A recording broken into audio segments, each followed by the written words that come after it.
ఈ దీపావళి పూటనైనా ఏదైనా ప్రజలకు ఇచ్చిన హామీలు అమలు చేస్తారేమో, ప్రజా సమస్యల్ని పరిష్కరిస్తారేమోనని ఎదురు చూసిన ప్రజలకు తీవ్ర నిరాశ మిగిలింది.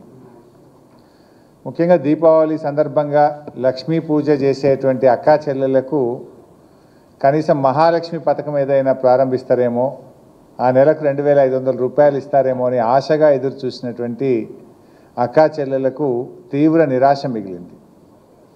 అదేవిధంగా అవ్వాతాతలకు ఏమైనా 4000 పెన్షన్ ఇస్తారేమో, వడ్లకు రావాల్సిన బోనస్ డబ్బులు 1300 కోట్ల రూపాయలు విడుదల చేస్తారేమో అని అనుకున్నాం. కానీ జరిగింది ఏంది అని చూస్తే అందరికీ నిరాశే. 4000 పెన్షన్ మాట లేదు, మహాలక్ష్మి ముచ్చట లేదు, బోనస్ ప్రస్తావన లేదు. క్యాబినెట్ మీటింగ్ అని చెప్పి మంత్రుల పంచాయతీ, మంత్రులు ఒకరినొకరు తిట్టుకోవడానికే సరిపోయింది క్యాబినెట్ మీటింగ్. క్యాబినెట్ అనేది ఈరోజు ఒకటి కాదు, రెండు కాదు, 6 డజన్ వర్గాలుగా విడిపోయినటువంటి పరిస్థితి. గ్రూపులుగా విడిపోయింది క్యాబినెట్ మీటింగ్. ఇలా పాలన గాలికి వదిలేసినారు. క్యాబినెట్ మీటింగ్ అంటే మంత్రుల పంచాయతీలు తెంపుకోవడానికే క్యాబినెట్ మీటింగ్ అయిపోయింది. కమిషన్ల కోసం ఒకరు, కాంట్రాక్టుల కోసం ఒకరు, వాటాల కోసం ఒకరు, అక్రమ వసూళ్లలో పంచుకోవడంలో పోరాటం, కబ్జాల కోసం, పోస్టింగ్ల కోసం, ఈ రకంగా క్యాబినెట్ అనేది ఇలా వర్గాలుగా విడిపోయి, ఇలా క్యాబినెట్ అంటే అదొక మంత్రుల క్యాబినెట్ లెక్క లేదు, దండుపాల మూటా లెక్క అయిపోయింది. దండుపాల మూటా కంటే కూడా అధ్వానం అయిపోయింది. ప్రతి దాంట్లో కొట్లాట్లే. మనం ఇది ఓపెన్గానే చూస్తున్నాం కదా.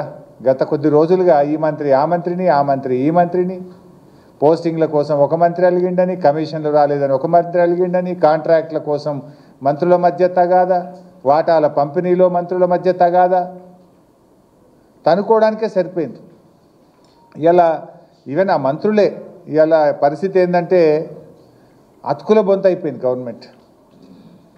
అతుకుల బొంతగా ఉన్న ఈ ప్రభుత్వంలో ఎప్పుడు ఏం జరుగుతుందో అన్నట్టు స్వయంగా మంత్రులే మాట్లాడుకుంటున్నారు, కాంగ్రెస్ శాసనసభ్యులే మాట్లాడుకుంటున్నారు. ఇక పరిస్థితి ఎట్లయిపోయిందంటే దీపం ఉండంగానే ఇల్లు చక్కబెట్టుకోవాలి అనే ఉద్దేశంతో ఇలా అందిన కాడికి, ఎవరికి అందిన కాడికి వాళ్ళు దోచుకోవడం మీద, దోపిడికి ఇవాళ తెగబడ్డటువంటి పరిస్థితి రాష్ట్రంలో కనబడతా ఉంది.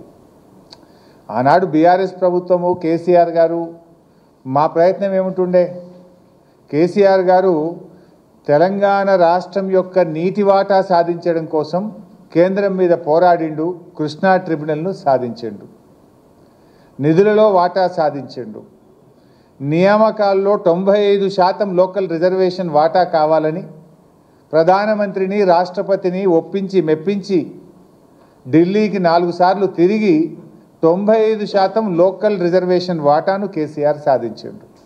నీళ్ల వాటాను సాధించిండు, నిధుల వాటాను సాధించిండు, 95% లోకల్ రిజర్వేషన్ వాటాను కేసీఆర్ గారు సాధించిండు.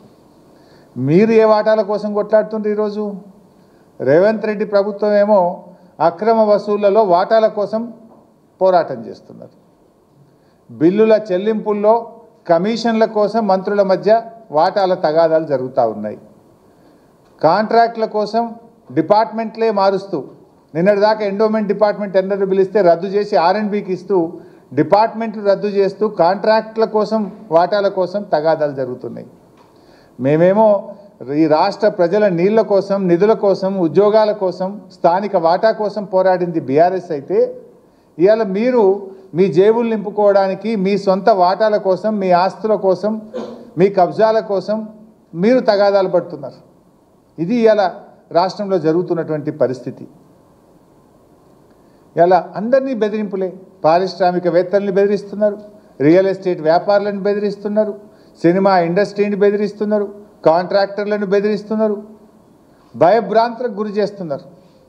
ఇలా రాష్ట్రం పరిస్థితి కూడా ఏమైపోయిందంటే మీ యొక్క తప్పిదాల వల్ల, ఇది మాది కాదు, ఇది గవర్నమెంట్స్ అయితే గత 8 సంవత్సరాల్లో టీఎస్ ఐపాస్ వచ్చిన తర్వాత గత 8 సంవత్సరాలు